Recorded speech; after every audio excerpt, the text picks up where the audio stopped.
Okay. So for today's video, we're going to assist the client using a walker. So for the assessment, first we're going to identify the client and then we're going to explain the procedure. And then we're going to ask the client if she is experiencing any dizziness or shortness of breath. So ma'am, may tanong po ako sa inyo. Nahihilo po ba kayo or nakakaranas po ba kayo ng hirap sa paghinga?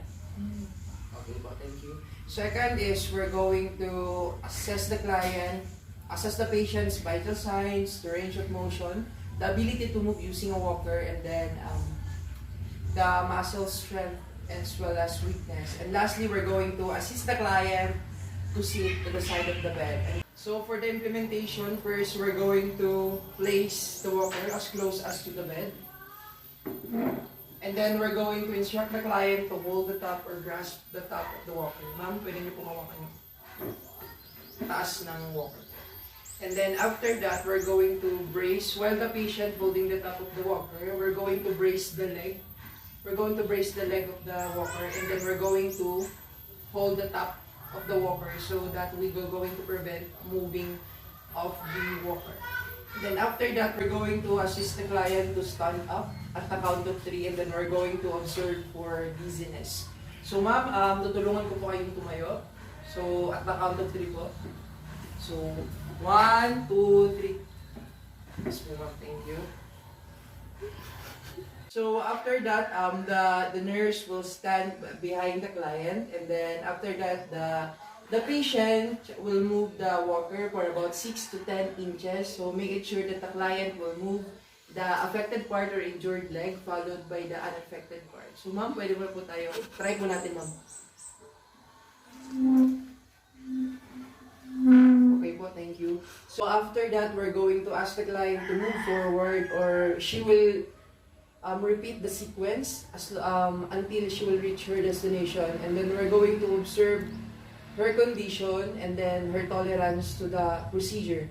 And then for the evaluation, we're going to document the pertinent observations. So for today's video, we're going to assist the client using a cane.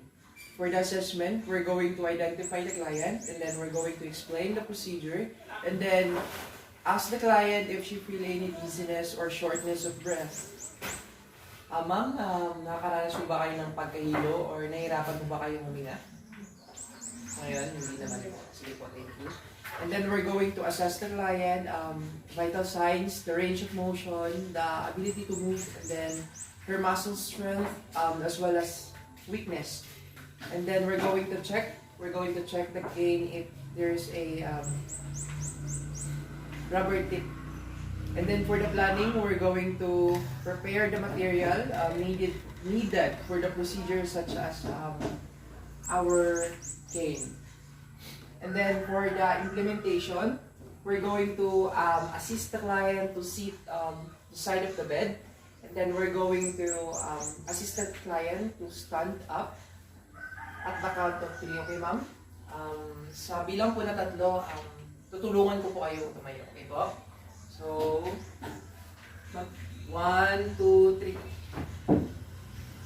Then, so after that, we're going to allow the client to gain balance, and then we're going to observe if there's any dizziness. And then after that, we're going to place the cane to the unaffected part or uninjured part. So make it sure that our cane is at the level of the patient's hip. So, ma'am, pwede po natin i-try po. So have the patient walk for about 4 to 6 inches. So make it sure that the affected part or the weakest leg must be stepped first. Okay, ma'am? Try po natin po.